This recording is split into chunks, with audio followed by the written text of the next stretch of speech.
कांदाले रानी उतना कांदबे मोरा तड़पाले आज तोहू तड़पबे जतना कांदाले रानी उतना कांदबे मोरा तड़पाले आज तोहू तड़पबे धनी तोय जाई रे परे पछतावे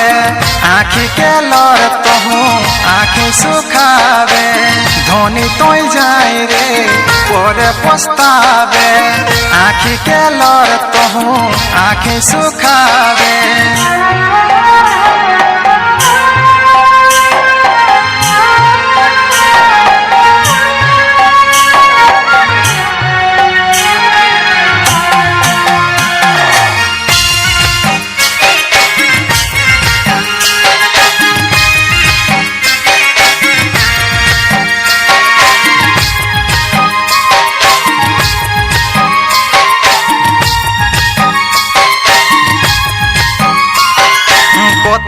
যতনে তোরা রাখলে হিও যেটা মাঙ্গলে সেটা দেহলে হিও রাখলে না মোর মনে আশাকে ও সাথী রে তুই রাখলে না মোর মনে আশাকে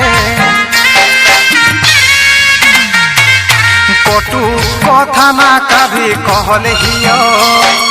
खुदा पासे तोरा रे मांगले हियो बुझले ना मोर भालोबासाके ओ साथी रे तुई बुझले ना मोर भालोबासाके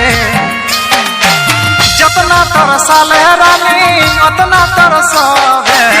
मोरा पे आशा राखी प्यासे रहबे धनी तोय जाई रे परे पछतावे आँखी के लर तहू आँखी सुखावे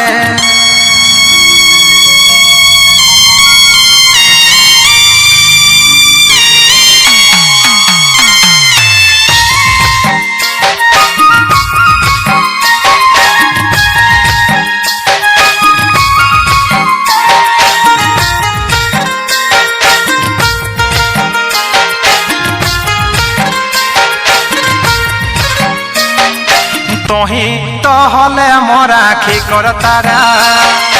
तोरा चाहलियो पागल गे पारा चाहलियो सजनी मान के ओ साथी रे चाहलियो सजनी मान के तोर भीतर रहलो रे जहरे भरा आज मोर नजर पड़ल धरा सब भुलाइले कहानी जान के साथी रे सब भुलाइले कहानी जान के मोरा जगाई के रे कैसे सुतबे देह बतुआ कभी खुश न रहबे धनी तोय जाई रे परे पछतावे आँखी के लर तहू आँखी सुखावे।